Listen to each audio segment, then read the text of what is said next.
Buang obat itu sekarang, Bu. Itu bukan obat. Teriak tukang servis HP itu ketakutan. Dia tunjukkan chat WA suamiku dengan selingkuhannya yang bikin jantungku berhenti berdetak. Ternyata, sebelum ceritanya dimulai, silakan tulis di kolom komentar dari daerah mana saja teman-teman yang menonton cerita ini. Jangan lupa like dan subscribe agar channel ini bisa semakin berkembang dan bisa mempersembahkan cerita yang lebih menarik lagi. Cahaya matahari pagi menerobos masuk melalui celah gorden kamar tidur kami, namun kehangatannya tidak mampu mengusir rasa dingin yang menjalar di sekujur tubuhku.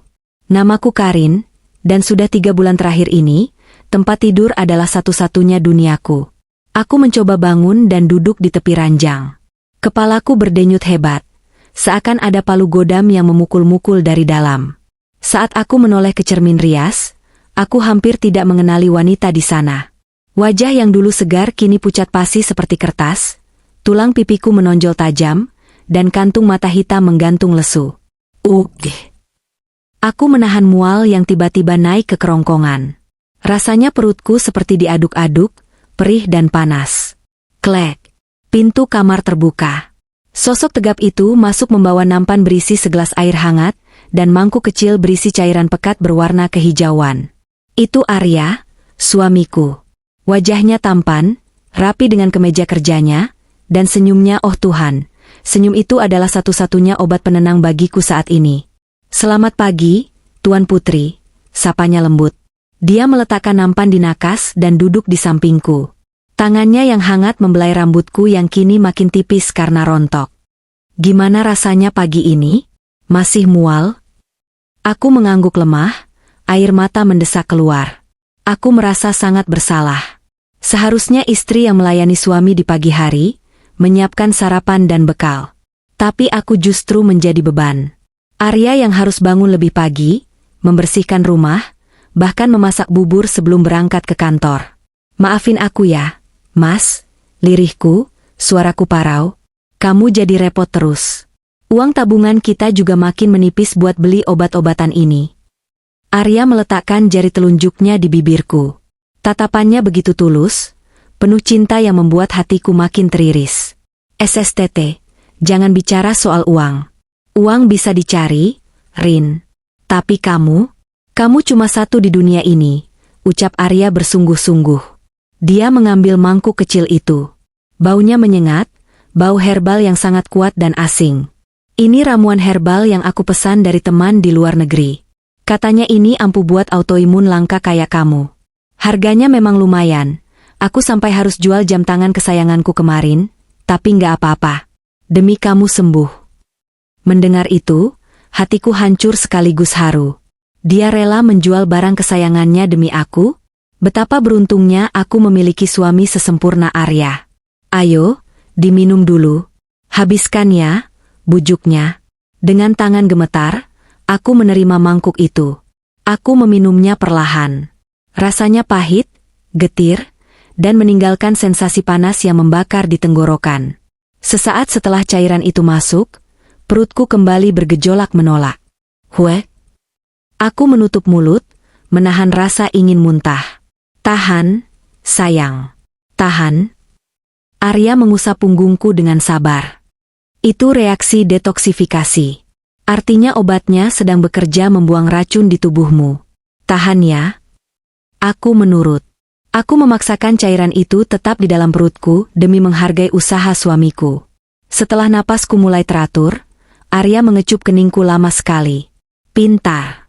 Sekarang kamu istirahat lagi ya. Aku harus berangkat kerja, ada meeting penting pagi ini, katanya sambil melirik jam dinding. Arya bangkit, merapikan selimutku, lalu bergegas mengambil tas kerjanya. Karena terburu-buru, dia tidak sadar bahwa ponsel keduanya, ponsel lama yang layarnya sudah retak parah dan sering error, tertinggal di atas meja rias, tepat di sebelah sisirku. Aku berangkat ya.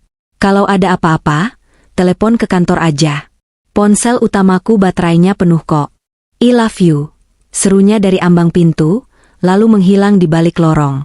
Suara mesin mobil terdengar menjauh. Rumah kembali sunyi. Kini hanya tinggal aku, rasa sakit yang membakar di perut, dan sebuah ponsel retak yang tergeletak bisu di meja. Aku menatap ponsel itu. Arya pernah bilang dia ingin memperbaiki ponsel itu tapi belum sempat karena sibuk mengurusku. Tiba-tiba, sebuah ide muncul di benakku yang sedang sakit ini. Aku ingin memberinya kejutan. Jika aku tidak bisa memberinya uang atau tenaga, setidaknya aku bisa memperbaiki barang kesayangannya. Tanpa aku sadari, niat baik dan rasa cintaku yang begitu besar pada Arya pagi ini, akan menjadi kunci pembuka kotak Pandora yang selama ini tertutup rapat. Sepeninggal Arya, keheningan rumah terasa makin mencekam. Aku masih duduk di tepi ranjang, menatap ponsel hitam yang tergeletak bisu di meja rias. Ponsel itu adalah saksi bisu perjuangan Arya. Layarnya retak 1000, membentuk pola sarang laba-laba yang tajam di sudut kiri atas. Casing belakangnya pun sudah banyak goresan, tanda bahwa benda itu sudah bekerja keras menemani pemiliknya bertahun-tahun. Dengan tenaga yang tersisa, aku menyeret langkah menuju meja rias. Kakiku terasa berat, seolah ada rantai besi yang membelenggu pergelangan kakiku. Efek obat tadi mulai terasa lagi, membuat kepalaku berputar pelan, tapi aku menepis rasa sakit itu. Aku ingin melakukan sesuatu yang berguna. Aku lelah hanya menjadi penonton yang tidak berdaya di rumahku sendiri. Tanganku yang kurus meraih ponsel itu. Dingin. Aku mencoba menekan tombol power. Layarnya berkedip sebentar, menampilkan garis-garis warna-warni yang acak, lalu mati lagi. Kasihan Mas Arya, gumamku pelan pada pantulan diriku di cermin. Dia bilang minggu depan mau jual HP ini buat beli obat tambahanku. Padahal ini HP kenangan dia waktu pertama kali merintis karir. Air mataku menetes lagi. Semalam, aku tidak sengaja mendengar Arya menelepon seseorang, menanyakan harga jual HP bekas dengan kondisi rusak. Suaranya terdengar putus asa saat itu. Hatiku sakit sekali mendengarnya. Aku tidak rela jika suamiku harus kehilangan satu-satunya barang kenangan yang dia punya hanya demi memperpanjang napas istrinya yang penyakitan ini. Tidak. Itu tidak boleh terjadi. Teringat akan brosur yang pernah diselipkan di pagar rumah minggu lalu. Brosur jasa servis elektronik panggilan. Aku merogoh laci meja rias, mencari di tumpukan kertas resep dokter. Ketemu. Riansel, servis HP laptop. Bisa dipanggil ke rumah. Jujur terpercaya. Tanpa pikir panjang, aku mengambil ponsel pribadiku dan mengetik nomor yang tertera di sana. Jemariku gemetar, bukan karena gugup, tapi karena tubuhku memang semakin lemah setiap harinya. Halo, selamat pagi. Dengan Mas Rian? Tanyaku saat sambungan telepon terhubung. Pagi, Bu. Benar, ada yang bisa dibantu? Suara di seberang sana terdengar ramah dan mudah. Mas, saya mau ganti LCD HP suami saya. Kondisinya retak parah dan layarnya mati, tapi mesin sepertinya masih hidup. Bisa datang ke rumah sekarang? Saya ingin ini jadi kejutan sebelum suami saya pulang kerja sore nanti. Jelasku dengan napas yang agak tersengal. Bisa, Bu. Kebetulan saya lagi di area dekat situ. Saya meluncur sekarang ya. Tolong kirim alamat lengkapnya. Setelah mengirim alamat, aku meletakkan ponsel dan beralih ke lemari pakaian. Di bagian paling bawah, di bawah tumpukan baju gamis yang sudah lama tidak kupakai karena tubuhku makin kurus, terselip sebuah amplop putih kusam. Aku membukanya. Di dalamnya ada beberapa lembar uang ratusan ribu. Ini adalah sisa tabungan rahasiaku, uang yang kusisihkan sedikit demi sedikit dari uang belanja sebelum aku jatuh sakit parah. Niat awalnya uang ini untuk membelikan Arya jam tangan baru saat ulang tahunnya bulan depan. Tapi, kurasa memperbaiki HP lamanya sekarang jauh lebih mendesak. Maaf ya, Mas Arya. Hadiah ulang tahunnya diganti servis HP dulu. Bisikku sambil tersenyum getir. Ada rasa bangga sedikit menyeruak di dada. Setidaknya, hari ini aku bukan istri yang menyusahkan. Hari ini, aku bisa memberi, bukan hanya meminta. Aku berjalan perlahan menuju ruang tamu, menyiapkan segelas air mineral di meja untuk teknisi nanti. Rasa mual di perutku datang lagi, lebih hebat dari sebelumnya. Rasanya seperti ada api yang menjalar di lambung. Mungkin dosis obatnya memang sedang bekerja keras membunuh penyakitku. Pikirku positif, persis seperti kata-kata manis Arya tadi pagi. Aku harus kuat. Aku harus sembuh demi Arya. Ting tong. Bel rumah berbunyi. Itu pasti Mas Rian. Aku menarik napas panjang, merapikan rambutku yang berantakan, dan berusaha memasang wajah sesegar mungkin agar tidak terlihat seperti mayat hidup di depan tamu. Dengan langkah tertatih namun pasti, aku menuju pintu depan. Aku tidak tahu bahwa saat aku memutar kunci pintu itu, aku sedang membukakan jalan bagi sebuah kebenaran yang akan menghancurkan seluruh sisa hidupku. Tamu itu bukan hanya akan memperbaiki layar HP yang mati, tapi dia akan menyalakan layar kehidupan nyataku yang selama ini gelap gulita. Pintu terbuka, menampilkan sosok pemuda dengan kemeja flanel kotak-kotak dan ransel besar di punggungnya. Itu Mas Rian, teknisi yang tadi kuhubungi. Wajahnya terlihat ramah dan sopan, tipikal anak muda pekerja keras yang murah senyum. Permisi, Bu. Saya Rian dari Riansel. Ini benar rumahnya Ibu Karin? Tanyanya sambil sedikit membungkuk. Aku mengangguk dan mempersilakannya masuk. Silakan, Mas. Maaf ya rumahnya agak berantakan, saya lagi kurang enak badan jadi belum sempat beberes total. Kami duduk di ruang tamu. Mas Rian dengan cekatan mengeluarkan peralatan, bedahnya, obeng-obeng kecil, kabel data, dan sebuah laptop tebal yang penuh stiker. Aku meletakkan ponsel Arya yang retak di atas meja kaca di hadapannya. Ini HP-nya, Mas. Jatuh dari motor katanya. Layarnya mati total, tapi kalau ditelepon masih nyambung.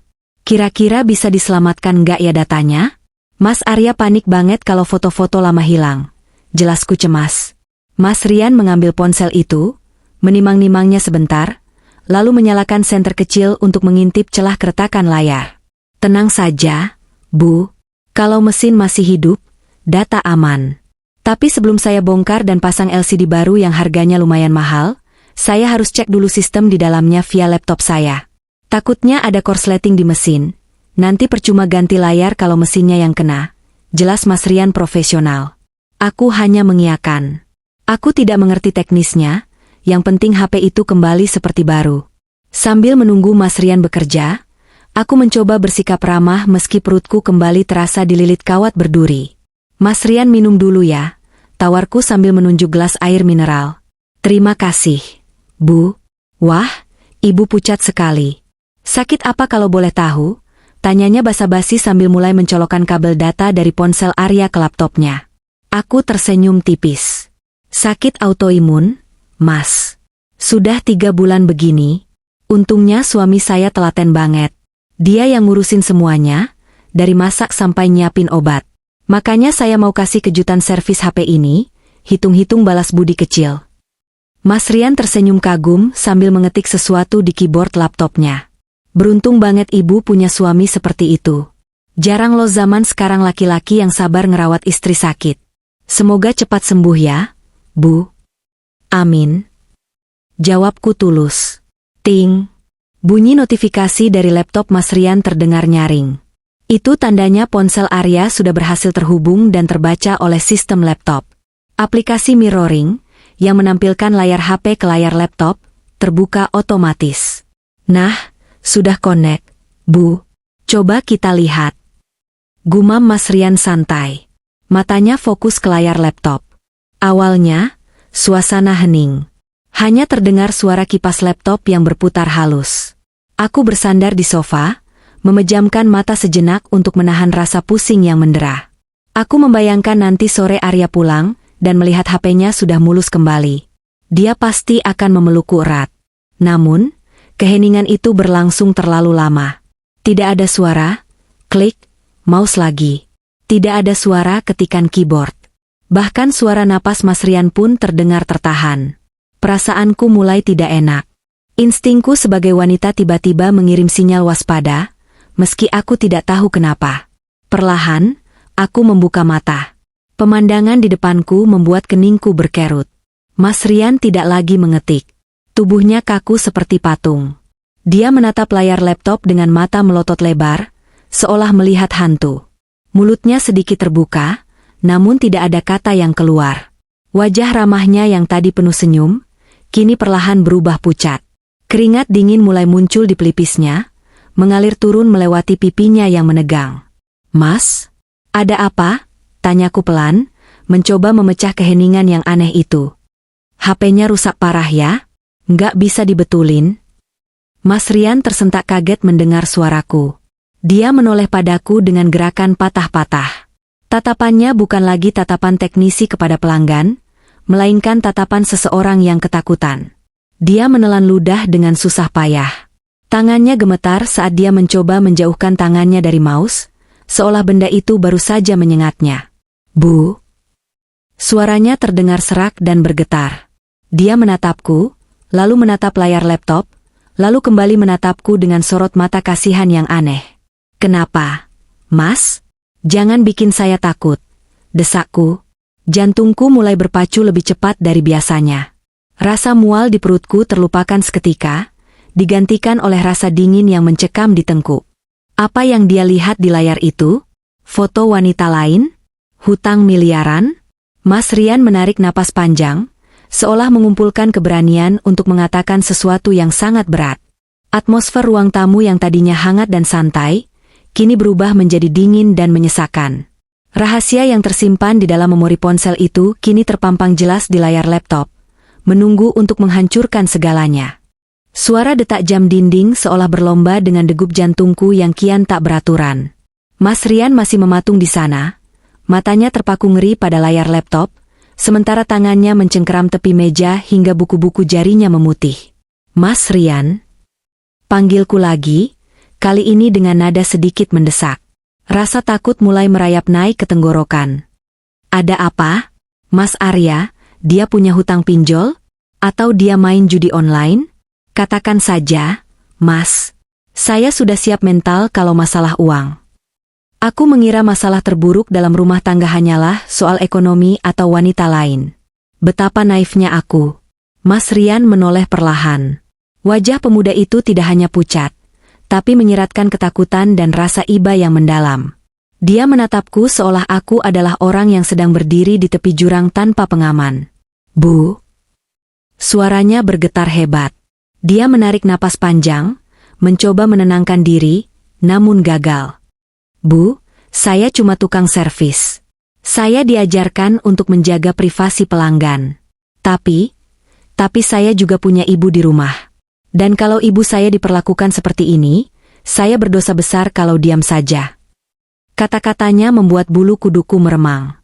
Apa maksudnya? Mas Rian memutar laptopnya perlahan menghadap ke arahku. Cahaya layar laptop itu menyilaukan mataku yang lelah. Saya tadi mau backup data browser biar bookmark Mas Arya nggak hilang. Tapi aplikasi Restore otomatis membuka riwayat pencarian terakhir yang belum dihapus. Jelas Mas Rian cepat, seakan dia ingin segera memuntahkan beban itu. Dia menunjuk barisan teks di layar dengan telunjuk yang gemetar. Ini bahaya, Bu. Lihatlah. Baca yang saya blok biru ini. Aku menyeret tubuhku yang lemah mendekat ke meja. Mataku menyipit, mencoba memfokuskan pandangan pada deretan kalimat di kolom histori pencarian Google. Awalnya, otakku yang lambat karena pengaruh obat sulit mencerna apa yang kubaca. Namun, detik demi detik berlalu, huruf-huruf itu mulai merangkai makna yang mengerikan. Bukan cuma uang, tanyaku lirih, mencoba mencerna kalimat Mas Rian di tengah badai kebingungan yang melanda kepalaku. Mas Rian tidak menjawab dengan kata-kata. Dia hanya menggerakkan kursor mouse-nya ke sebuah folder tersembunyi yang terselip jauh di dalam direktori sistem ponsel. Sebuah folder yang diberi nama samar, Project Bali. Saat folder itu terbuka, mataku menangkap puluhan thumbnail gambar. Namun, itu bukan gambar pemandangan Bali atau rencana liburan kami berdua. Itu adalah kumpulan screenshot percakapan WhatsApp dan foto-foto mesra Arya dengan seorang wanita. Wanita itu cantik. Rambutnya panjang berkilau, kulitnya bersinar sehat, dan senyumnya merekah lebar. Sangat kontras dengan bayanganku di cermin tadi pagi. Kurus, pucat, dan hampir mati. Di salah satu foto, mereka berdua tersenyum bahagia sambil memegang gelas wine, dengan latar belakang sebuah kamar hotel mewah. Tanggal foto itu diambil tepat saat aku sedang kritis di rumah sakit sebulan yang lalu. Saat Arya pamit padaku untuk dinas luar kota, demi mencari biaya pengobatanku. Ya Tuhan! Desis Mas Rian pelan, seolah ikut merasakan perihnya luka yang tersaji di layar. Aku memaksakan diri membaca percakapan mereka. Setiap kalimat yang tertulis di sana, bagaikan pisau yang menyayat satu persatu sisa kepercayaanku pada Arya. Kontak bernama, Vera My Future. Mas, kapan sisi, beban, itu selesai urusannya? Aku udah gak sabar kita pindah ke Bali. Rumah idaman kita udah siap loh. Jantungku serasa diremas. Beban? Itulah panggilan sayang mereka untukku. Istri yang menemani Arya dari nol, yang rela makan nasi garam saat dia di PHK, kini hanya dianggap beban yang harus disingkirkan. Mataku beralih ke balasan Arya di bawahnya. Arya, sabar ya, sayang. Dia kuat banget fisiknya. Padahal dosis, vitamin, udah aku naikin pelan-pelan biar gak ketahuan autopsi nanti. Sabar ya, minggu depan kayaknya puncaknya. Begitu dia lewat, klaim asuransi 5 miliar cair, kita langsung nikah resmi. Vera my future. Janji ya? Awas kalau dia sembuh lagi. Aku capek nunggu. Arya, gak mungkin sembuh. Hati dan ginjalnya udah rusak parah. Dia sekarang cuma mayat hidup yang nunggu waktu. Cintaku cuma buat kamu, Ver. Dia itu cuma tiket kita buat jadi kaya. Aku menutup mulut dengan kedua tangan, menahan jeritan yang tertahan di kerongkongan. Air mata yang sejak tadi kutahan akhirnya tumpah deras, membasahi pipiku yang tirus. Jadi, selama ini semua perhatian manisnya, suapan bubur di pagi hari, kecupan di kening sebelum tidur, doa-doa yang dia ucapkan di samping ranjangku, semuanya palsu? Semuanya hanya akting demi memastikan aku mati perlahan tanpa curiga? Arya bukan sedang merawatku. Dia sedang memastikan investasinya berjalan lancar. Dia menjagaku agar tidak mati terlalu cepat, supaya tidak dicurigai polisi, tapi juga memastikan aku tidak akan pernah sembuh. Aku menatap foto Vera di layar. Wanita itu memakai kalung emas putih berliontin hati. Kalung yang persis sama dengan yang pernah kulihat di histori belanja online Arya. Waktu itu Arya bilang kalung itu untuk hadiah ibunya di kampung. Ternyata, uang belanja kami yang pas-pasan dia pakai untuk memanjakan selingkuhannya, sementara aku di sini meminum racun yang dia sebut obat. Bu Karin. Mas Rian menyodorkan tisu dengan wajah penuh empati. Dia tampak bingung harus berbuat apa. Ini jahat banget, Bu. Ini sudah kriminal tingkat tinggi. Rencana pembunuhan berencana. Aku tidak sanggup menjawab. Rasa sakit di perutku kini menyebar ke dada, sesak sekali. Rasanya lebih menyakitkan daripada vonis dokter manapun. Penyakit fisik mungkin bisa disembuhkan, tapi pengkhianatan setegak ini membunuh jiwaku seketika. Ternyata, musuh terbesar bukan berada di luar sana. Dia tidur di sebelahku setiap malam, memelukku dengan tangan yang sama yang dia gunakan untuk meracik kematianku. Rumah ini bukan istana kami. Ini adalah tempat jagal, dan aku adalah hewan kurbannya. Ruang tamu itu mendadak terasa sempit, seolah dinding-dindingnya bergerak menghimpitku. Udara terasa tipis, membuatku harus berjuang keras hanya untuk menarik napas. Laptop di depanku masih menyala, menampilkan bukti kejahatan yang terencana rapi, namun pandanganku mulai kabur tertutup air mata yang deras. Aku tidak berteriak. Aku tidak mengamuk. Tubuhku terlalu lemah untuk itu. Aku hanya duduk terpaku, membiarkan bahuku berguncang hebat dalam tangisan bisu yang menyakitkan. Rasanya seperti ada tangan tak terlihat yang merobek dadaku, mengambil jantungku, dan meremasnya hingga hancur. Sakit sekali. Lebih sakit daripada ribuan jarum suntik yang pernah menusuk kulitku selama 3 bulan ini. Mbak Karin. Suara Mas Rian terdengar jauh, seperti gema di dalam gua. Dia tampak panik melihatku yang hancur. Namun dia menjaga jarak, memberiku ruang untuk meluapkan kesedihan. Pikiranku melayang mundur, memutar ulang semua memori indah yang kini terasa seperti film horor. Aku teringat saat rambutku mulai rontok segenggam demi segenggam sebulan yang lalu. Waktu itu, aku menangis histeris di depan cermin. Arya datang, memelukku erat dari belakang, dan berbisik, "Kamu tetap cantik, sayang. Rambut ini rontok karena tubuhmu sedang berjuang untuk sembuh." Bohong. Itu semua bohong.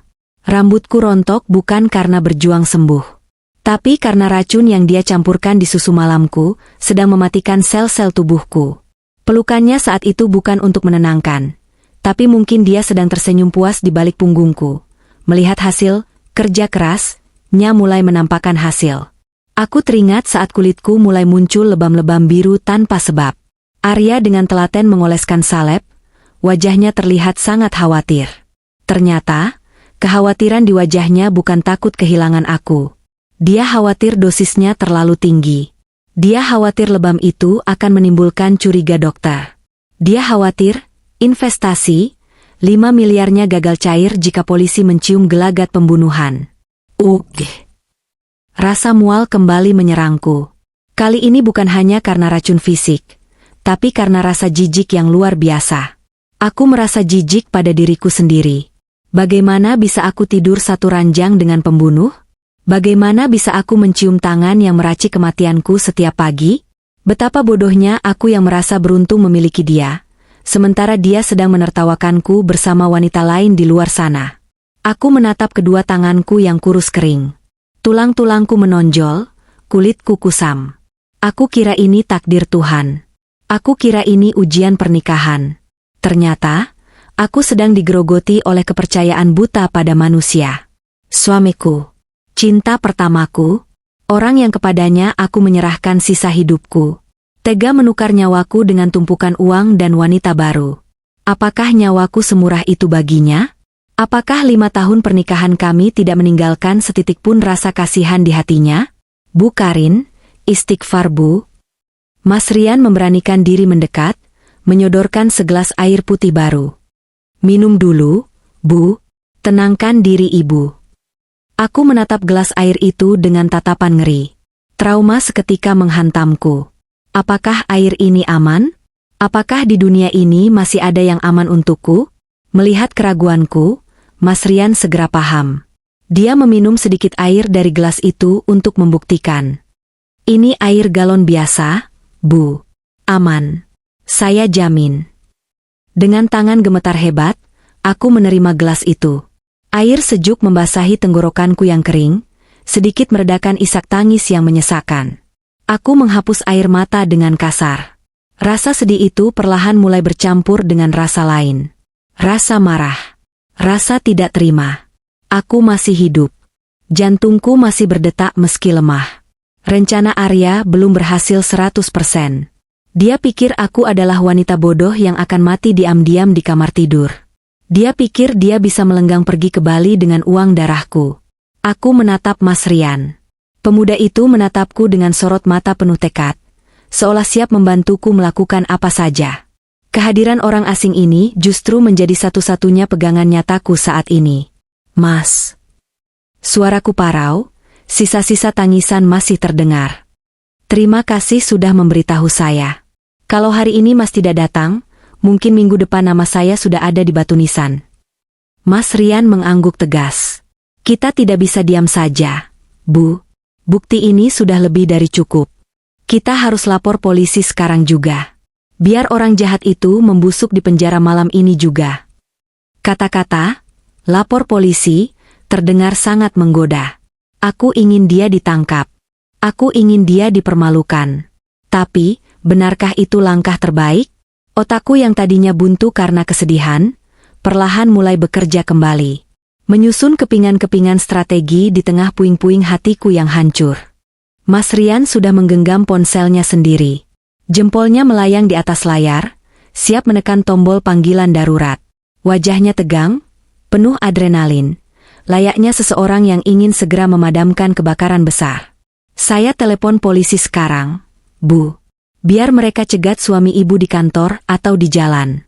Kita serahkan laptop ini sebagai barang bukti, ujar Mas Rian berapi-api. Tunggu, Mas.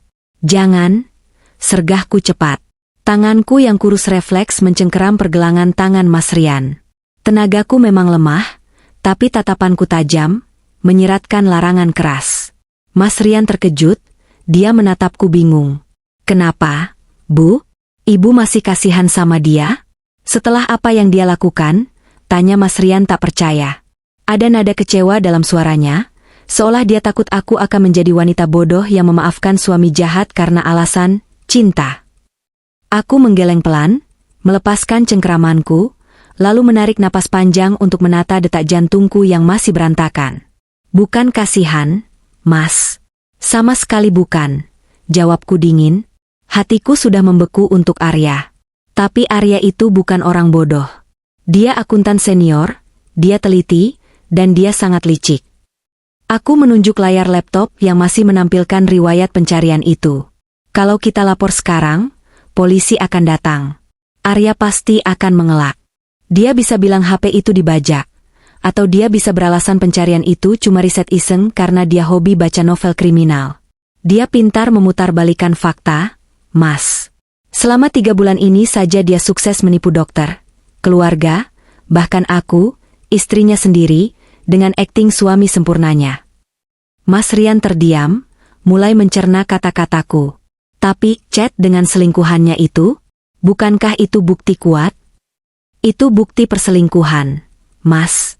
Bukan bukti pembunuhan, potongku.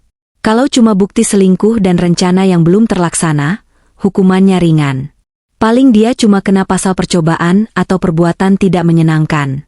Setelah beberapa bulan penjara, dia bebas, lalu dia bisa mencelakaiku lagi.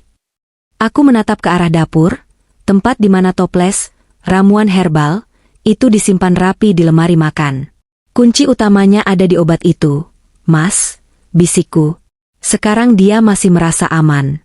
Tapi kalau polisi datang tiba-tiba tanpa persiapan matang, Arya punya kesempatan untuk membuang sisa obat itu ke toilet. Tanpa sampel obat itu, polisi susah membuktikan kalau aku diracun. Bisa-bisa kematianku nanti dianggap sakit biasa, dan dia tetap dapat uang asuransinya. Mas Rian menurunkan ponselnya perlahan. Dia mengangguk, menyadari bahwa emosi sesaat bisa menghancurkan kesempatan untuk mendapatkan keadilan yang seutuhnya. Jadi, ibu mau bagaimana? Tanya Mas Rian, kini nadanya lebih hormat, seakan dia sedang berbicara dengan seorang jenderal perang, bukan pasien sakit. Aku memejamkan mata sejenak, mengumpulkan sisa-sisa keberanian yang berserakan. Aku harus kuat. Aku tidak boleh menangis lagi. Air mata tidak akan menyelamatkan nyawaku, strategilah yang akan menyelamatkanku. Aku butuh pengakuan, Mas, ucapku tegas. Aku butuh dia mengakui sendiri perbuatannya, di depan saksi, atau setidaknya dalam kondisi di mana dia tidak bisa mengelak lagi. Aku ingin melihat topeng malaikatnya lepas malam ini juga. Aku menatap Mas Rian lekat-lekat. Mas Rian, kamu mau bantu aku sampai akhir? Aku nggak punya siapa-siapa lagi di kota ini. Orang tuaku jauh di kampung. Cuma Mas saksi kunciku sekarang. Mas Rian menatapku iba, lalu dia menegakkan punggungnya. Jiwa kesatrianya terpanggil. Saya bantu, Bu, sampai tuntas. Ibu wanita kuat, saya nggak akan biarkan orang jahat itu menang. Apa rencana ibu? Aku tersenyum tipis, senyum yang terasa asing di wajahku sendiri. Ini bukan senyum kebahagiaan, tapi senyum getir seseorang yang siap bertaruh nyawa. Kita jebak dia dengan permainannya sendiri. Dia pikir dia sutradara yang mengatur kematianku? Baiklah. Malam ini, biar aku yang jadi sutradaranya, dan dia aktor yang akan menerima plot twist paling menyakitkan dalam hidupnya. Aku bangkit dari sofa dengan sisa tenaga yang ada. Rasa sakit di perutku masih ada, tapi kini terabaikan oleh adrenalin. Pertama, kita harus amankan data itu, perintahku. Kedua, kita harus amankan racun itu sebelum dia pulang. Mas Rian bawa flash disk. Bawa, Bu. Selalu, jawab Mas Rian sigap. Bagus. Salin semuanya. Jangan sampai ada yang terlewat. Setelah itu, kita mainkan sandiwara terakhir untuk menyambut kepulangan suamiku tersayang. Rumah yang hening itu kini terasa berbeda. Atmosfer ketakutan telah lenyap, berganti dengan aura perlawanan. Aku bukan lagi domba yang menunggu disembelih. Aku adalah singa yang terluka, dan aku siap menerkam balik. Tanpa banyak bicara, Mas Rian segera mencolokkan flash disk kecil berwarna perak ke port USB laptopnya. Jari-jarinya menari lincah di atas trackpad, memindahkan folder keramat bernama Project Bali, dan riwayat pencarian mematikan itu ke dalam penyimpanan eksternal. Sedang proses copy, Bu, bisik Mas Rian, matanya tak lepas dari layar yang menampilkan bar hijau yang berjalan lambat. Setiap bait data ini akan menjamin dia tidak bisa lolos dari hukum. Aku mengangguk, membiarkan Mas Rian menyelesaikan tugas digitalnya. Kini, giliranku menjalankan misi yang jauh lebih berbahaya. Misi yang melibatkan benda fisik yang selama ini membunuhku. Dengan langkah tertatih, aku menyeret kakiku menuju dapur. Dapur ini dulu adalah tempat favoritku. Tempat aku memasak sup ayam kesukaan Arya, tempat kami bercanda sambil mencuci piring. Tapi sekarang, dapur ini terasa dingin dan asing, seolah setiap sudutnya menyembunyikan rahasia kelam. Tujuanku satu, lemari gantung di atas dispenser air. Tanganku gemetar hebat saat meraih toples kaca kecil berlabel, Herbal Stamina, Premium Quality. Label itu ditulis tangan oleh Arya sendiri dengan spidol hitam. Dulu aku tersenyum melihat tulisan itu, merasa diperhatikan. Sekarang, tulisan itu terlihat seperti ejekan. Aku menurunkan toples itu. Isinya bubuk halus berwarna kehijauan dengan aroma tanah yang menyengat. Inilah dia. Senjata pembunuhnya. Bukan pistol, bukan pisau, tapi bubuk halus yang dia sebut, kasih sayang. Aku mengambil plastik klip bening bekas wadah obat dokter dari laci meja makan.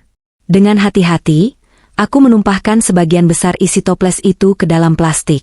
Debu halusnya beterbangan sedikit, membuatku refleks menahan napas. Aku tidak boleh menghirupnya. Aku sudah cukup menderita karena menelannya. Ini untuk polisi, gumamku sambil menutup rapat plastik klip itu dan menyembunyikannya di saku dasterku.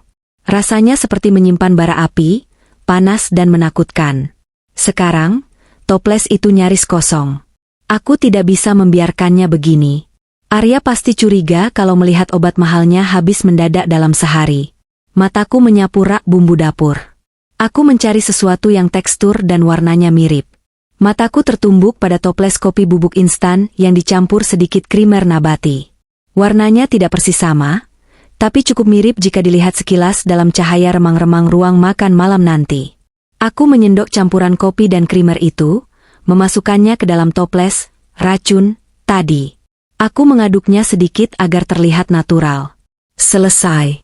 Sekarang toples itu berisi bubuk yang aman, namun di mata Arya, itu masih senjata mematikannya. Jebakan telah dipasang. Aku kembali ke ruang tamu dengan napas memburu. Keringat dingin membasahi punggungku. Aktivitas sekecil itu saja sudah menguras tenagaku yang memang tinggal sisa-sisa. Sudah selesai, Bu. Semua data sudah aman di saku saya, lapor Mas Rian. Dia sudah merapikan kembali peralatan servisnya. Ponsel Arya sudah menyala kembali dengan layar yang mulus kinclong. Mas Rian benar-benar mengganti LCD-nya dengan yang baru agar sandiwara ini sempurna. Terima kasih, Mas, ucapku tulus. Aku duduk kembali di sofa, mengatur napas. Terus, skenarionya gimana, Bu? Tanya Mas Rian. Kini dia tampak lebih tenang setelah barang bukti aman. Mas Rian, pulanglah dulu. Jangan ada di sini saat Arya pulang, nanti dia curiga. Instruksiku. Tapi tolong, Mas langsung ke kantor polisi terdekat. Tunjukkan buktinya, ceritakan kondisiku. Minta mereka datang ke sini tepat jam 7 malam.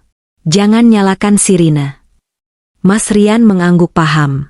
Siap, Bu. Jam 7 malam, polisi akan mengepung rumah ini. Dia mengemasi tas ranselnya, lalu menatapku sekali lagi dengan pandangan khawatir. Ibu yakin berani sendirian menghadapi dia sampai jam 7? Ibu nggak takut dia nekat? Aku tersenyum tipis, kali ini lebih yakin. Dia tidak akan nekat, Mas. Karena di matanya, aku ini cuma istri bodoh yang sakit-sakitan dan penurut. Dia merasa di atas angin. Orang yang merasa menang biasanya lengah. Mas Rian mengacungkan jempol, lalu berpamitan. Hati-hati, Bu Karin. Bertahanlah sedikit lagi. Pintu depan tertutup. Mas Rian pergi membawa harapan keadilanku. Kini, rumah kembali sunyi. Tapi kesunyian ini berbeda. Di atas meja, ponsel Arya tergeletak rapi, terlihat baru dan tak berdosa. Di dapur, toples berisi kopi siap diseduh. Aku melirik jam dinding. Pukul 16.30. Setengah jam lagi Arya biasanya pulang. Waktu pertunjukan hampir dimulai. Aku memejamkan mata, berdoa pada Tuhan agar memberiku kekuatan untuk berakting satu kali lagi. Akting sebagai istri yang penuh cinta, di depan suami yang ingin mencabut nyawaku. Klek. Suara pagar depan dibuka. Jantungku berhenti berdetak sesaat. Dia pulang lebih cepat. Suara langkah kaki itu makin mendekat. Irama langkah yang dulu selalu kurindukan, kini terdengar seperti dentang lonceng kematian. Aku menarik napas dalam-dalam, menekan rasa mual yang bergejolak di perut, dan memasang topeng terbaikku. Topeng istri yang bahagia. Pintu depan terbuka lebar. "Assalamualaikum. Sayang, aku pulang," seru Arya dengan nada ceria yang dibuat-buat. Dia masuk membawa aroma hujan dan parfum maskulin yang bercampur samar dengan aroma parfum wanita lain, aroma manis vanila yang bukan milikku. Aku bangkit dari sofa, memaksakan seulas senyum lemah. "Waalaikumsalam, Mas. Kok tumben pulangnya cepat?" Arya menghampiriku, lalu tanpa ragu mengecup keningku. Sentuhan bibirnya terasa dingin di kulitku, membuat sekujur tubuhku merinding jijik. Rasanya aku ingin segera lari ke kamar mandi, dan membasuh bekas ciuman itu dengan sabun. Tapi aku bertahan. Aku harus bertahan. "Iya, tadi meeting selesai lebih awal. Aku kepikiran kamu terus di rumah sendirian," jawabnya manis. Bohong.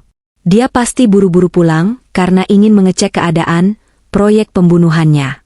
Tiba-tiba, mata Arya tertuju ke meja tamu. Matanya membelalak kaget saat melihat ponsel lamanya tergeletak di sana, menyala dengan layar yang mulus tanpa retakan sedikitpun. "Loh? Ini?" Arya terbata. Wajahnya yang tadi ceria berubah tegang seketika. Dia melangkah cepat menyambar ponsel itu, seolah takut benda itu akan meledak. "Sayang, ini kok bisa bagus lagi? Siapa yang betulin?" "Kejutan," seruku pelan, berusaha terdengar antusias. "Tadi aku panggil teknisi ke rumah. Kasihan Mas, layar HP itu kan rusak parah. Aku pakai uang tabunganku buat ganti LCD-nya. Biar Mas Arya nggak perlu jual HP itu buat beli obatku. Aku nggak mau nyusahin kamu terus." Arya menatapku, lalu menatap ponsel di tangannya dengan panik. Jari jemarinya bergerak cepat di atas layar. Aku tahu persis apa yang dia lakukan. Dia tidak sedang mengecek sensitivitas layar. Dia sedang mengecek apakah folder rahasianya masih aman. Dia sedang memastikan apakah jejak dosanya terbaca oleh orang lain. Aku menahan napas, mengamati setiap perubahan mikro di wajahnya. Keringat dingin muncul di dahi Arya. Namun, sedetik kemudian, bahunya turun rileks. Dia menghela napas lega. Folder Project Bali itu masih ada di sana, karena Rian hanya menyalinnya, tidak menghapusnya. Arya berpikir rahasianya aman. "Sayang." Arya menatapku lagi, kali ini dengan senyum yang lebar. Senyum kemenangan. Dia merasa beruntung memiliki istri bodoh yang justru mempermudah hidupnya. "Makasih ya, kamu emang istri terbaik." "Teknisi tadi, dia nggak buka-buka data aneh-aneh kan?" "Enggak kok, Mas," jawabku polos. "Teknisinya buru-buru banget. Cuma pasang LCD, tes nyala sebentar, terus langsung pergi ke pelanggan lain. Dia nggak sempat buka apa-apa." Kebohongan yang sempurna. Arya tertawa renyah, lalu memelukku erat. "Syukurlah. Aku cuma takut data klien kantor bocor. Kamu emang pengertian banget, Rin." Dalam pelukannya, mataku menatap kosong ke arah dinding. Dia memelukku bukan karena cinta, tapi karena lega. Dia lega rencananya masih berjalan mulus. Dia lega karena mengira aku masih menjadi boneka yang bisa dia mainkan sampai mati. "Oh ya, Mas. Kamu pasti capek," kataku sambil melepaskan pelukan pelan-pelan. "Mau aku buatkan kopi? Kebetulan aku tadi beli kopi sachet baru. Biar Mas segar lagi." Mata Arya berbinar. "Boleh banget. Kebetulan kepalaku agak pusing. Kopi buatan kamu emang paling enak." "Oke, Mas mandi dulu gih. Biar segar. Nanti pas selesai mandi, kopinya sudah siap di meja makan," tawarku. "Siap, Bos." Arya mencubit pipiku yang tirus, lalu berjalan santai menuju kamar mandi sambil bersiul pelan. Begitu pintu kamar mandi tertutup dan suara gemericik air terdengar, senyum di wajahku lenyap seketika. Wajahku kembali datar dan dingin. Aku berjalan menuju dapur dengan langkah yang diseret. Tanganku meraih toples kaca yang tadi sore sudah kuisi dengan campuran kopi dan krimer, toples yang sama yang sebelumnya berisi racun pembunuhku. Aku menyeduh air panas. Uapnya mengepul di udara. Aku memasukkan 2 sendok bubuk dari toples itu ke dalam gelas kesayangan Arya. Aduk, aduk, aduk. Aroma kopi menguar wangi, menyamarkan segala niat dan rencana. Malam ini, dia akan meminum kopi ini. Kopi yang aman, kopi yang biasa saja. Tapi bagi Arya yang tahunya toples itu berisi racun mematikan, kopi ini akan menjadi teror psikologis terberat dalam hidupnya. Dia pikir dia pemain catur yang hebat. Dia tidak sadar, rajanya sudah terkepung, dan sebentar lagi dia akan terkena cekmate tanpa menyentuh papan catur. Aku membawa nampan berisi kopi itu ke meja makan, lalu duduk dalam kegelapan remang-remang ruang tengah. Menunggu suamiku selesai mandi untuk merayakan kemenangan semuanya. Jarum jam menunjukkan pukul 18.45. 15 menit lagi sebelum polisi datang. 15 menit lagi untuk sebuah pertunjukan terakhir. Arya keluar dari kamar mandi dengan wajah segar. Rambutnya yang basah disisir ke belakang, dan dia sudah berganti pakaian santai, kaos polos putih dan celana pendek. Penampilannya begitu sederhana, begitu rumah, sangat kontras dengan monster yang bersembunyi di balik kulitnya. Dia berjalan menuju meja makan, bersiul kecil mengikuti irama lagu cinta yang sering kami dengarkan dulu. Dia tidak tahu, lagu itu sekarang terdengar seperti lagu pengiring jenazah di telingaku. Wah, aromanya enak banget, komentar Arya saat melihat secangkir kopi hitam mengepul di atas meja. Dia menarik kursi, duduk tepat di hadapanku. Aku duduk di seberangnya, menatapnya lekat-lekat. Di antara kami, hanya ada 2 gelas. 1 gelas air putih milikku, dan 1 gelas kopi, spesial, miliknya. Lampu ruang makan sengaja kumatikan sebagian, menyisakan 1 lampu kuning di atas meja yang menciptakan bayangan panjang di wajah kami. Suasana terasa intim, namun mencekam. Diminum, Mas. Mumpung masih panas, ujarku pelan, suaraku datar, tanpa emosi. Arya tersenyum, lalu meraih gagang cangkir itu. Dia mendekatkan bibirnya ke tepian gelas, meniup uap panasnya perlahan. Gerakannya begitu santai. Dia benar-benar tidak punya beban dosa sedikit pun. Tunggu, Mas, potongku tiba-tiba sebelum bibirnya menyentuh cairan hitam itu. Arya berhenti. Dia menatapku bingung, cangkir masih melayang di dekat mulutnya. Kenapa? Sayang? Panas banget ya? Bukan, aku menggeleng pelan. Aku menopang dagu dengan kedua tangan, menatap matanya dalam-dalam. Aku cuma mau tanya sesuatu sebelum kamu minum. Boleh? Arya meletakkan kembali cangkirnya. Dia tertawa kecil, tawa yang meremehkan. Tanya apa sih? Kok serius amat kayak mau ujian nasional? Aku menarik napas panjang. Ini adalah pertanyaan jebakan. Aku ingin mendengar kebohongannya 1 kali lagi, sebagai bahan bakar terakhir untuk menyalakan amarahku nanti. Mas, dokter bilang kondisiku makin buruk. Kalau seandainya aku pergi minggu depan, apa yang akan kamu lakukan? Wajah Arya berubah seketika.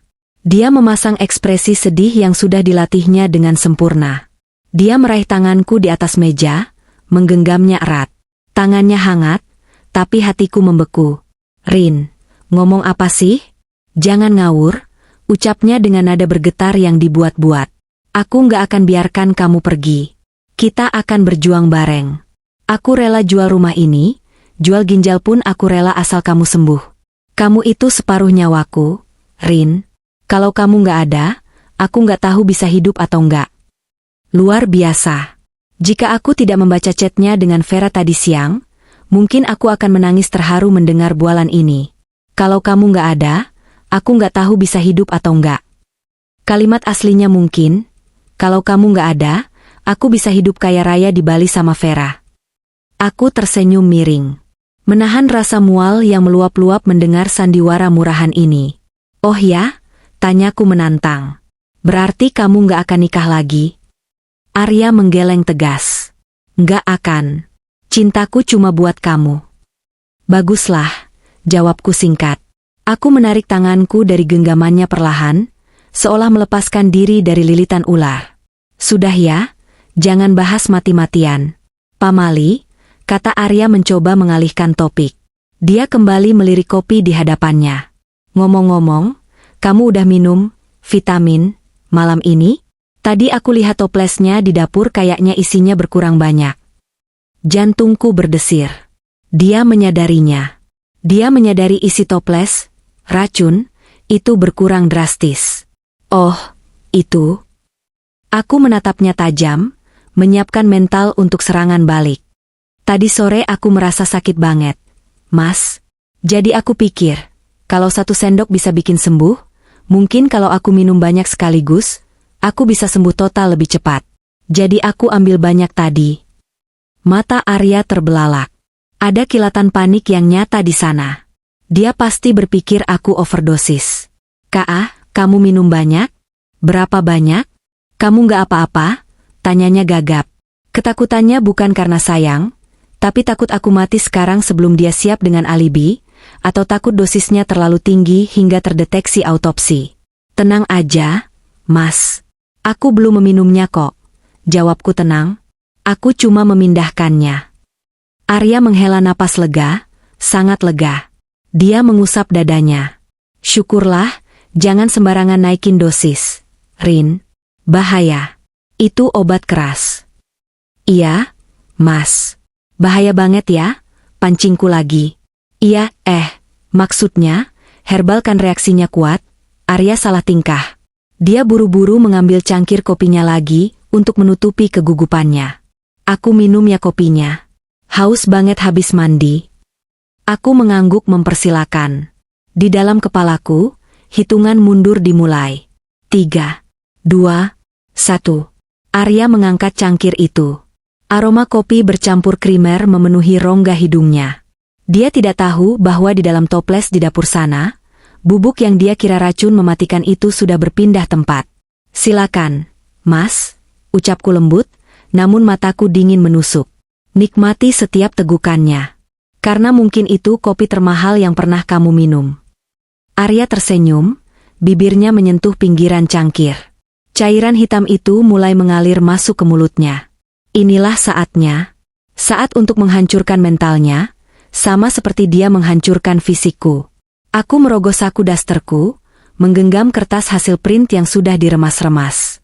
Mas. Panggilku pelan tepat saat dia menelan tegukan pertamanya. Hom. Arya bergumam, menikmati rasa kopi buatanku. Apa rasanya meminum racun yang kamu racik sendiri? Arya tersedak. Uhuk. Uhuk. Uhuk.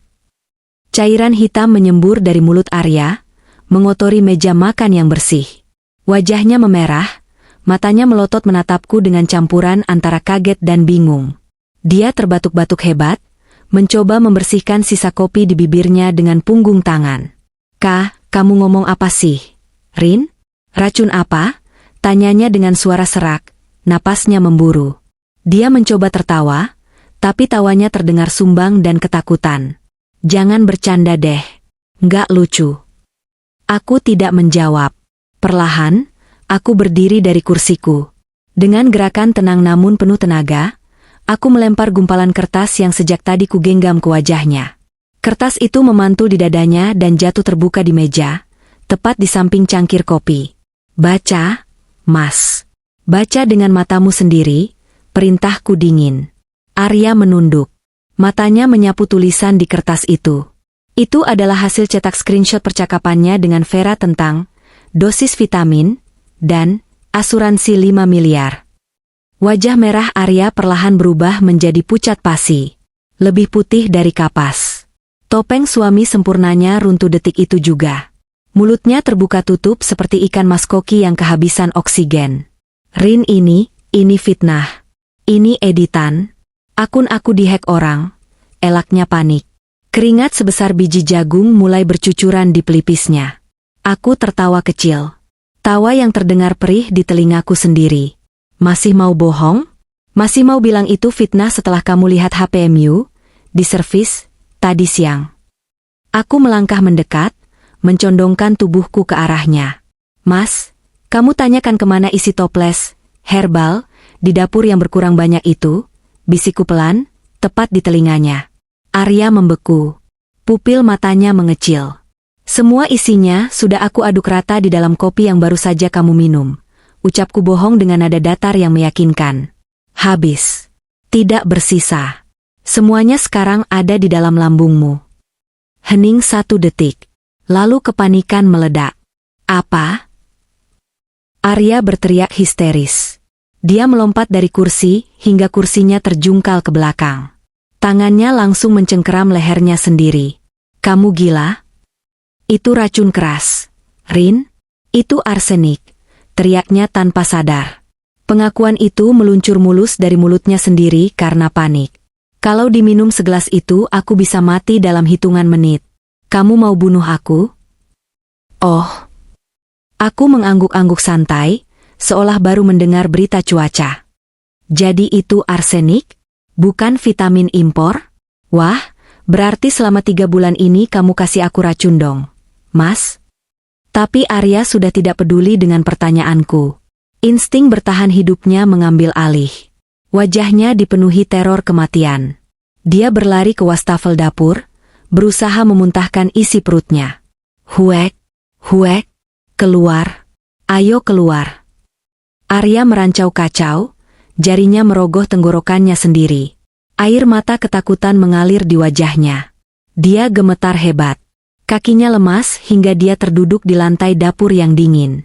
Tolong panggil ambulans. Rin, panggil ambulans. Aku belum mau mati. Panas. Perutku panas. Rintihnya sambil memegangi perut. Padahal, kopi itu hanyalah kopi biasa. Rasa, panas, itu hanyalah sugesti ketakutan dari otaknya sendiri. Aku berjalan mendekat, berdiri menjulang di hadapannya yang kini meringkuk menyedihkan di lantai. Sakit, Mas? Tanyaku lirih. Takut? Panik? Arya mendongak, menatapku dengan tatapan memohon. Wajah tampannya kini berantakan, penuh air mata dan lendir. Itu yang aku rasakan setiap hari selama 3 bulan. Mas? Bentakku. Suaraku akhirnya pecah. Air mataku tumpah. Setiap malam aku kesakitan, setiap pagi aku mual, aku takut mati, aku takut ninggalin kamu. Ternyata, kamu yang bikin aku kayak gitu. Maafin aku. Rin, tolong, obat penawarnya, rumah sakit. Arya merangkak, mencoba meraih kakiku. Aku memundurkan langkahku, menolak disentuh oleh tangan kotor itu. Aku menatapnya dengan rasa jijik yang mendalam. Lihatlah dia. Laki-laki yang tega meracuni istrinya pelan-pelan demi uang, kini menangis seperti bayi saat mengira nyawanya sendiri terancam. Pengecut. Tenang saja, Mas, ucapku dingin, menghapus air mataku kasar. Kamu nggak akan mati. Aku nggak serendah kamu. Arya berhenti merengek. Dia menatapku bingung, napasnya masih tersengal-sengal. Hah? Itu cuma kopi campur krimer, Mas. Rasanya enak, kan? Arya ternganga. Ah, apa? Bubuk racun aslinya sudah aku amankan di plastik klip sebagai barang bukti. Aku nggak sudi mengotori tanganku buat membunuhmu. Biar hukum yang menghabisimu pelan-pelan. Arya terdiam. Wajahnya berubah dari takut menjadi marah karena merasa dipermainkan. Dasar wanita jalang. Kamu jebak aku? Dia hendak bangkit berdiri, tangannya mengepal siap memukulku. Sifat aslinya yang kasar mulai keluar. Aku mundur selangkah, tapi aku tidak takut. Karena tepat saat itu, cahaya biru dan merah berkedip-kedip menembus gorden jendela depan. Suara sirine yang tidak dibunyikan, digantikan oleh suara langkah kaki tegap yang berlari memasuki halaman rumah. Brak, pintu depan didobrak terbuka. Jangan bergerak. Kepolisian. Mas Rian muncul di ambang pintu, di belakangnya berdiri 3 orang polisi berseragam lengkap dengan pistol terarah. Arya membeku di posisinya, setengah berdiri, setengah berlutut. Wajahnya pucat kembali, kali ini bukan karena takut racun, tapi karena sadar hidupnya sebagai orang bebas sudah tamat. Aku menghela napas panjang, melepaskan beban berat yang menghimpit dadaku seharian ini. Sandiwara selesai. Layar ditutup. Ruang makan yang tadinya sunyi kini riuh oleh suara derap langkah sepatu bot laras panjang. 3 orang polisi bergerak taktis, mengunci pergerakan Arya yang masih bersimpul lemas di lantai dapur. Wajah tampan yang selama ini ia banggakan, kini tak lebih dari topeng retak yang menyedihkan. Saudara Arya, Anda kami tangkap atas dugaan percobaan pembunuhan berencana dan penipuan asuransi, ucap salah satu polisi dengan tegas sambil membalikkan tubuh Arya. Bunyi klik logam yang beradu terdengar nyaring.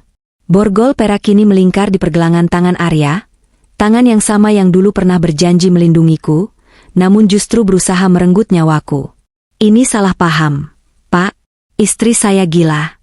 Dia yang jebak saya. Arya berteriak panik, mencoba meronta. Matanya liar mencari celah untuk kabur, namun cengkeraman petugas terlalu kuat. Mas Rian maju perlahan, menyerahkan flash disk perak dan sebuah plastik klip berisi bubuk hijau yang sudah kami amankan tadi sore kepada komandan polisi. Ini semua buktinya, Pak. Data digital rencana pembunuhan, chat perselingkuhan, dan sampel racun asli yang dia simpan di toples dapur. Cukup untuk membuatnya membusuk di penjara seumur hidup, kata Mas Rian dengan suara tenang namun penuh penekanan. Mendengar itu, tubuh Arya merosot. Bahunya turun. Dia sadar, skenarionya sudah hancur total. Dia menoleh ke arahku. Tatapannya bukan lagi tatapan marah, tapi tatapan memelas yang menjijikkan. Rin, sayang tolong aku. Rintihnya, air mata buaya mulai mengalir lagi. Kita bisa bicarakan ini baik-baik. Ingat kenangan kita, Rin. Aku hilaf. Aku berdiri tegak, memeluk tubuhku sendiri yang kurus. Hatiku memang perih melihat pria yang pernah kucintai kini digelandang seperti kriminal. Tapi rasa sakit karena pengkhianatannya jauh lebih besar. Kenangan manis yang dia sebut itu, kini terasa seperti sampah. Kenangan kita sudah mati, Mas, jawabku lirih, namun cukup keras untuk didengar seluruh ruangan. Mati bersamaan dengan niatmu menabur racun di gelasku pagi tadi. Bawa dia, Pak. Saya tidak mau melihat wajahnya lagi. Polisi mengangguk hormat, lalu menyeret Arya keluar rumah. Teriakan Arya yang memanggil namaku perlahan menjauh, lalu hilang ditelan suara pintu mobil patroli yang ditutup keras. Lampu strobo biru merah di luar jendela perlahan meredup, membawa pergi mimpi buruk yang menghantuiku selama 3 bulan terakhir. Keheningan kembali menyelimuti rumah. Namun kali ini, bukan hening yang mencekam, melainkan hening yang melegakan. Aku terduduk kembali di kursi makan, menatap cangkir kopi Arya yang tumpah sebagian.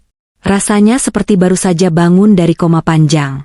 Kakiku masih gemetar sisa adrenalin, tapi dadaku terasa lapang. Udara yang kuhirup terasa bersih, bebas dari bau kebohongan.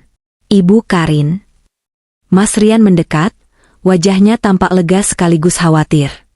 Ibu baik-baik saja? Aku menatap pemuda itu. Orang asing yang tak sengaja menjadi pahlawanku hari ini. Tanpa dia, mungkin malam ini aku sudah menjadi mayat. Terima kasih, Mas Rian, ucapku tulus, air mata haru menetes di pipi. Terima kasih sudah menyelamatkan nyawaku. Mas Rian tersenyum simpul. Ibu yang menyelamatkan diri ibu sendiri. Saya cuma bantu teknisnya. Ibu wanita kuat. 1 bulan kemudian, matahari pagi bersinar hangat di teras rumah. Aku duduk sambil menyesap teh jahe hangat. Teh asli, bukan ramuan bubuk misterius. Kondisiku sudah jauh membaik. Sejak Arya ditangkap dan aku berhenti meminum vitamin itu, rambutku mulai tumbuh lagi, lebam di tubuhku hilang, dan pipiku mulai berisi. Dokter bilang racun itu untungnya belum merusak organ vitalku secara permanen. Rumah ini sudah kujual. Terlalu banyak kenangan pahit di setiap sudutnya. Uang hasil penjualan rumah dan tabunganku cukup untuk memulai hidup baru di kota kecil tempat orang tuaku tinggal. Aku akan membuka toko kue, impian lamaku yang dulu dilarang Arya. Aku membuka ponsel baruku. Berita tentang vonis Arya muncul di timeline. Dia dijatuhi hukuman 20 tahun penjara. Wanita selingkuhannya, Vera, juga terseret kasus sebagai perbantuan kejahatan. Keadilan telah ditegakkan. Aku tersenyum menatap langit biru. Ternyata, hidup sendiri itu tidak menakutkan. Yang menakutkan adalah hidup bersama orang yang salah. Hari ini, aku bukan lagi korban. Aku adalah penyintas. Dan kopi pagiku, akhirnya terasa manis kembali.